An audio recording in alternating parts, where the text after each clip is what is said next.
Many of you already know this. The Bible talks about 5 different kinds of love. There's 5 different words that are primarily used for love in Scripture. One of them is hesed, which is the Hebrew word for like covenant faithfulness. You see it kind of throughout the Old Testament. The other is storge, which is that kind of that family kind of love. You know, your love for your brother and that kind of thing. Phileo, or phileo, is brotherly love. Hence, Philadelphia is called the city of brotherly love. That's where it comes from. And then, of course, there's eros, which is sexual, erotic, comes from that. And then there, of course, is agape, which is God's divine love, God's sacrificial, giving kind of love. And I think this one's an important one to think through, especially throughout this series, all right?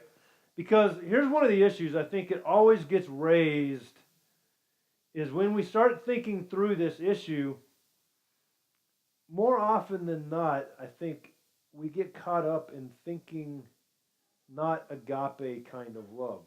Because agape kind of love is the kind of love that does what's best for the other person.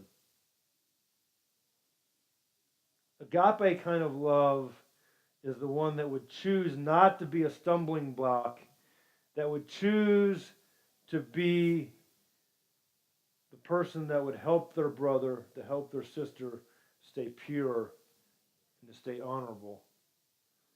That's agape kind of love. And so when God says you are to love your brothers and your sisters, you are to love other people, he's talking specifically about doing what is in their best interest, which is really, really important. And we'll talk through some of why that is. But I also think one of the other issues that kind of comes up with this thing, when we delve into these issues, is not only is there that issue, but there's this issue, and that is this. Where does my worth come from? Because I think a lot of this issue of dealing with sex and dating and love and all that is really, if you really press the issue for a lot of middle school, high school, young adults, and even probably some married people, comes back to an issue of my self-esteem, my self-worth, and trying to meet it with another person. And that will never happen, even in marriage. If you get married thinking that they are going to fulfill you to its fullest, that will not happen. You will be sorely disappointed. And so if in your quest in middle school, high school, college years, you're looking for that thing, that someone, that experience that is going to bring you complete satisfaction, you will not find it. It will always let you down. Your spouse is going to let you down. And so as we begin this thing, I really want us to think through this. Where does my worth come from? And this is important because it comes back to, what does God see me as? How valuable am I in God's eyes? And I think that really does shape the entirety of the series and really the entirety of a lot of things. Because when we begin to see how much he really cares and values us, and then when he says, I don't want you to do this because I care for you, it takes on a whole nother level of meaning. And when we really believe that he has our best interest in mind and that he's doing what is best for us, and when he says, this is what I want you to do, and this is what I want you to stay away from, it really is because he cares, and he does have our best interest. If we don't believe that, then the rest of this series is pointless. It really is. If you don't believe that much, then the rest of it's fair game. Just go do whatever you want. Now, we just kind of got done with this series. Now it's been a couple weeks since we met, actually, but where we talked through absolute standards and absolute truths and how do we discern that and that kind of thing. And that does play into this discussion. But tonight I'm going to kind of focus here a little bit that really when it comes down to it, we are super, super incredibly valuable in God's eyes, and our worth needs to come from that. Exodus 34:14, I think, is a really cool passage. He says in here, you must worship no other gods, but only the Lord, for he is a God who is passionate about his relationship with you. You see in other passages where God is referred to as being jealous over us. And when he is the absolute creator, and he has a right to be jealous over our relationship with him. You know, it's interesting because you've heard me say it before, but there's nothing you can do to make God love you more, and there's nothing you can do to make him love you less. And so the question then becomes, do I find my worth in him? Do I find my completion in him? Or is it going to be through someone else? Because that won't happen. And so tonight I want to look at, we're gonna go through, you know, we kind of came off this series of standards, and we saw in the Ten Commandments the absolute standards. The first commandment being this: have no other gods before me. And really, if there is no absolute standard, then there is no law, there is no ability to discern anything. Sex with people, sex with animals, sex with whatever, right? Can't tell me it's wrong.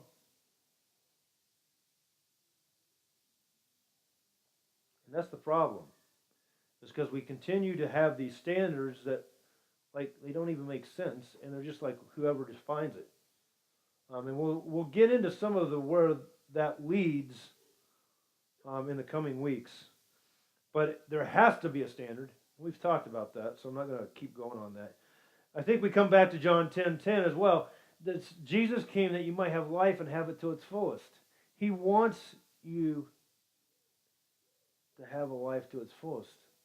And he has ways in which that will happen if you obey. If you choose not to, then it's going to cost. It's going to hurt. And so tonight, where I'm going to kind of jump to is we're going to start with some of the lies. Now, there's basically 12 lies that we're going to deal with tonight. Jimmy Evans wrote a book called The Figleaf Conspiracy. I would highly recommend if you really want to dive into some of this. It is a very good look at a lot of the issues regarding sexuality and a lot of stuff that it's a worthy read. There's also another one called Lies That Young Women Believe, kind of along the same idea, a little different twist, but again, I'd encourage you, if you really want to delve in further, look through that. But tonight we're going to talk through some of the 12 lies by Jimmy Evans. First off, you see here in 1 Peter 1:13 says, so think clearly and exercise self-control. Look forward to the special blessings that will come to you at the return of Christ. And he talks a lot about, in the other passages that you see in Philippians 4:8 about keeping your eyes focused on things that are pure, lovely, worthy, notable. But here tonight we're going to talk about 12 lies that people often believe about sexuality. So the first one, it's not really having sex unless you have intercourse. And I think that's a pretty prevalent lie. And honestly, we've talked about the 12 steps to intimacy. Most of you have heard that many times over, so I don't know that we necessarily need to address that per se. If you want to, we can. But I think that we see that sex is a progression. It's a process. And it begins with the first step, eye to body, which raises all kinds of issues. Some of you heard me talk about the Sports Illustrated swimsuit issues coming out. There's a reason that's coming out. There's a reason that makes millions of dollars. There's a reason that those models are stars all over the world. It's the very first step. Right? Eye to body. It's starting the sexual process. See, in Matthew 5:28, Jesus says it this way. He says, whoever looks at a woman with lust has already committed adultery in his heart. It's a heart issue. Now, and it's not just men, because I know women that struggle with it as well. All right? It's predominantly more men because men are stimulated visually. All it takes is for a light to go on. I mean, we all know that. There's nothing new there. Is a thought bad? We all have a fleeting thought. Sometimes a thought just kind of flies through our brain. We don't even know what happened, where it came from, where it went. But what we do with that is the issue. Philippians 4:8 says, keep your mind focused on things that are pure, things that are worthy, things that are lovely, noble. There's a big difference between saying, wow, God created a beautiful creature there, and going, wow, that's a really beautiful creature there. You get where I'm going with that. Change our thinking, entertaining the thought that passes through, and we begin to go, I wonder what would happen if, or I wonder what they look like without that.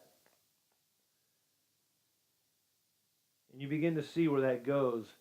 And the final really step of that is acting on it. How about let's go to the next one. It's not really sex unless you have intercourse. I hope you understand that. I'm going to challenge you on a thought. Kissing is an act of sex. So, and you've heard me talk about this before. Tell me you kiss your boyfriend the same way you kiss your mama or your daddy. Either one, I have bigger concerns, or two, it is an act of sex, and we all know it. Secondly, it's not wrong to have sex with someone you really love. Yeah, I really love them. I'm willing to do anything, take care of anything. Here's the real reality. Guys and even girls will say, I love you, with the expectation of sex. They say the L word with the expectation, don't they? Is that agape kind of love? Nope. Agape kind of love does what's best for the other person.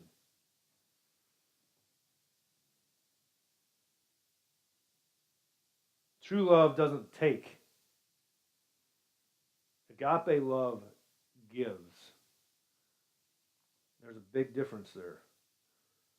Don't be fooled by the guy or the girl that will manipulate to get what he wants. Because it happens. It happens. If a guy isn't willing to stand in front of the preacher in your family and commit to a lifetime before putting a ring on your finger, he doesn't love you, at least not in the way that God intends. Some guys and girls don't even have the capacity to understand that kind of lifetime sacrificial love. So honestly, dating doesn't even make that much sense at that point. Now, some of you think I'm like anti-dating, and I'm not. But we will discuss some of those issues later.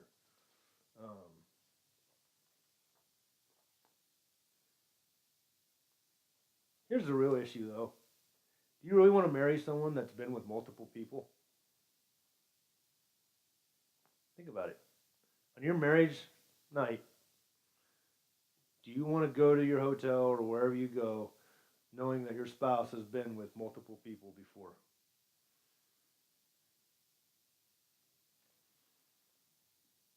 So we'll come on. We're going to keep going through this. Third lie, the more sexually experienced a person is before marriage, the better lover that person will be when they're married. Oh yeah, that sounds like a great idea, doesn't it? I mean, that's what Hollywood promotes. Let's sleep around as much as we can because then I can get some experience. Then I'll know what I'm doing. Or let's make out with as many guys as I possibly can because then I'll know what I really like. And when I find a guy that can make out really well, then that's good. Has it ever occurred to you that maybe the better idea is to say, I'm not going to make out with anybody until it's my spouse, and I'm not going to know any different. Because here's the real reality about this. Those that have done this,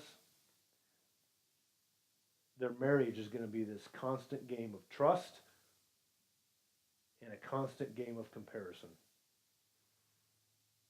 And it will haunt you, and it will cause marriage issues. If you don't believe me, just ask anybody that's done that. And again, guys, I don't want to be the downer here, but it's pretty serious stuff, and I only say it because I care. I want you to have the best. God wants you to have the best. And I know a lot of you are going to look at me and go, you're stupid. You don't know what you're talking about. Okay. Come tell me in 25 years.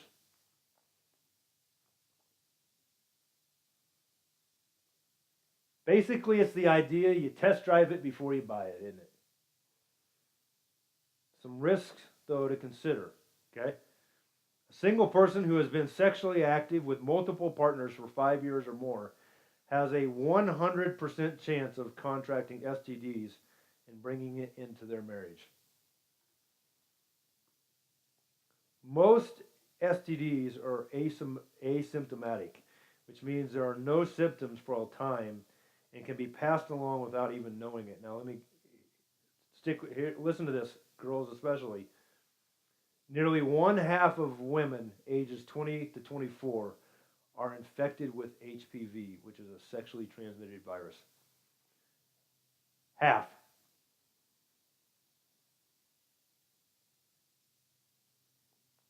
You want to avoid that issue?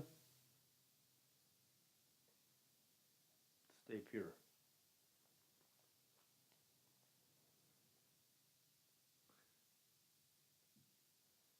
You know, the issue that I think you get into then is nothing sacred anymore, is it? I mean, you've seen me, and I was going to do it, but I don't think I am now just because of time. But you've seen me talk about the Play-Doh illustration. You know, you take one Play-Doh, another Play-Doh, and you start to mix it together. You start to mix it together. You take it apart, you mix it together. Take it apart and mix it together. What's it end up looking like? Looks like a mess, doesn't it? Number 4, sex before marriage really deepens intimacy and helps couples know if they were really meant for each other. Yeah, there we go. Here's the problem with that. Sex cannot create intimacy or love. Sex is a result of emotional closeness. If you think that, oh, if I just sleep with this guy, then I'm going to feel really close to him. Reality, that isn't how it works. It's not how it's meant to work. Sex is a byproduct, is part of a process of an ever-growing relationship.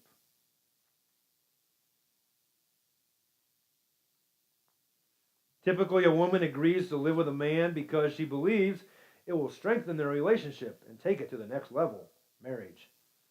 A man, on the other hand, tends to live with a woman before marriage so he can enjoy the benefits of sex without the responsibility of marriage. Basically, using her.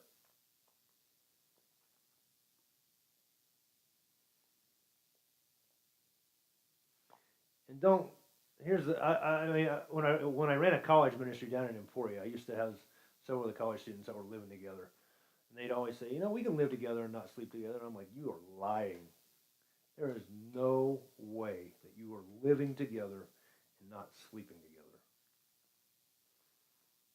There is no way. Or it would be a very rare exception, at least. Um, when you get to the age that you can seriously and responsibly think about marriage, then consider dating. But keep in mind that a couple should be learning how to communicate with each other, solving problems together, and enjoying the time together as friends and companions. If they're not having sex, a couple will be free to develop the core of the relationship. Then the qualities of friendship, communication, trust, and respect are allowed to blossom, which is essential to true intimacy, isn't it?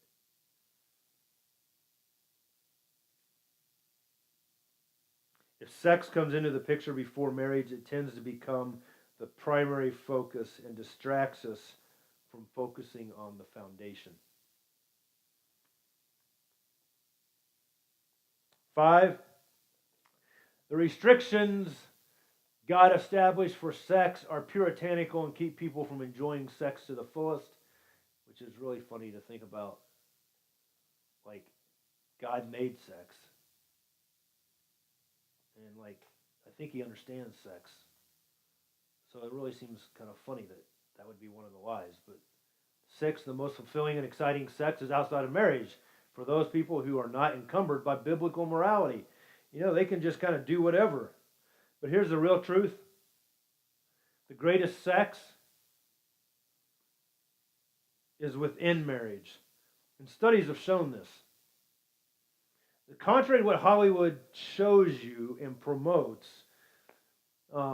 and honestly, if you look at the number of people that overdose and strung out and can't even think straight and everything else, you would begin to think it as well. But studies have shown that married people have sex more often and are more satisfied with their sex lives.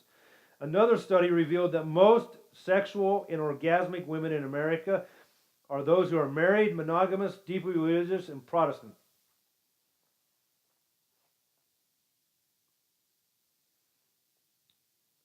Hookups, or however you want to call it, whatever the term is that you want to use, just being used or using others for selfish instant gratification that is short-lived. A couple of just practical reasons why married sex is a lot better than the swinging lifestyle, or however you want to say it. First, no fear of contracting STDs, and sex naturally thrives in an atmosphere that is free of fear and insecurity. If women are insecure or fearful in their marriage, sex, in one, probably ain't going to even happen. But 2, if it does, it ain't going to be very enjoyable. Secondly, marriage itself creates an atmosphere of trust and security, and thus you can feel safe and be creative. That only comes, though, when there's a sense of security. So, 7, the Bible's sexual standards are unfair to homosexuals, transsexuals, and people who are just born a certain way. There's another good lie for us. This one really raises the issue, though, the very character of God, doesn't it? God is incapable of being unfair or wrong. The judgments you see in Psalm 19, he says, the judgments of the Lord are true and righteous. His commandments are always fair and just because God is love. If we have a problem with something he has commanded, the problem is with us and our thinking, not him and his word. If God says we should steer clear of something, then it's for our benefit that we stay clear of it. Now, let's just be honest here, okay? And I'm going to shoot straight with you here. I've lived with a guy that was a homosexual. So, there. I know what it's like to live with a guy who struggled with homosexuality. So, if you think I'm like homophobic or something like that, no, I've lived with him. So, I want you to listen now to something. When people say that homosexuals or transsexuals are just born that way, basically what they're saying is something intrinsically wrong in the way that God created people. That is not true. God never created anyone to be homosexual any differently than he never created anyone to be a liar.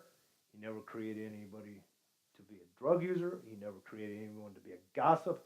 He never created, go down the list. What kind of God would create someone that way and then specifically forbid them to be that way? No loving God would do that. Now, here's the tricky part. Just because someone struggles with something doesn't make them any worse than any of us. We're all sinners and we all deserve God's punishment. Right? We should not be condemning those who struggle with homosexuality any more than those who struggle with gossiping. They're both wrong. Okay? I want to be real clear with that. We can't be going around condemning people thinking that I've got it all together. Because that isn't the case.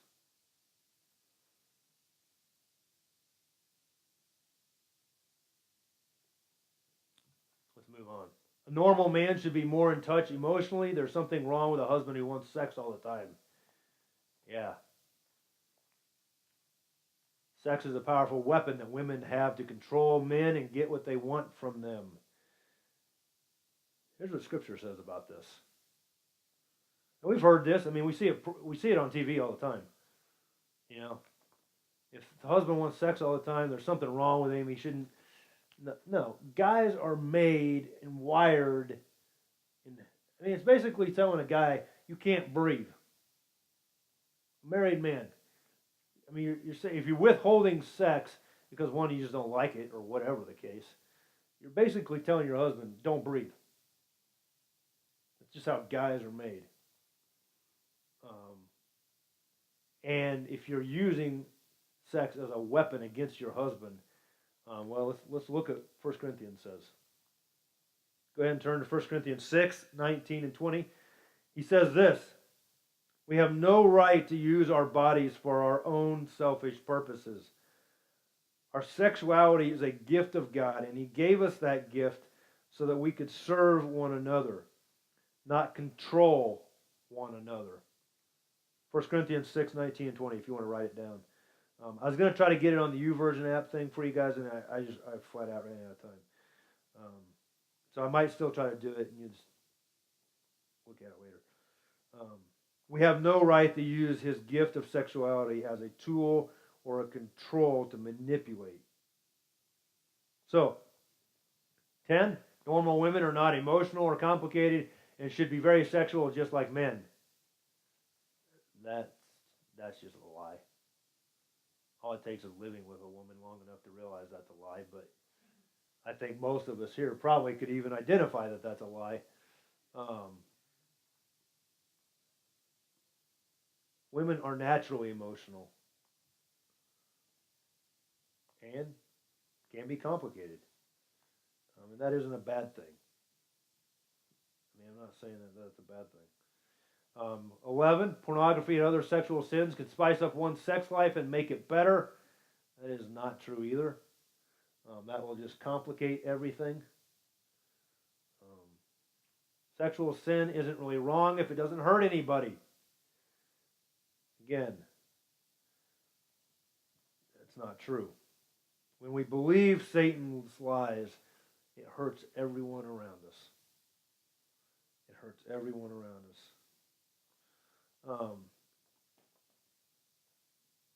So tonight we're gonna wrap up here. Give you time to get into discussion groups. I know that there are a ton of issues that get raised when we start talking about all this stuff. And I know there's a lot of questions that can get raised. And here's what I want you to do. In your discussion groups, I want you to be able to sit down and talk through some of the questions. And the adults, I have a couple things. One, I have some discussion group questions for you, but I also have some verses that I want you guys to take home, okay? To read through. I have 2 pages worth of verses that talk about sexual purity that I want you to have. But here's the issue, guys. I'm going to give you some paper, little pieces of paper. There's 2 things I want you to do. One, either write on the paper the question that you'd like for us to address, or text it in. Just respond to the text message that went out today. It'll go back to the computer. I'm not looking for names. I don't care about any of that. I'm not going to use questions and put them up on the screen with your name on it or anything like that either.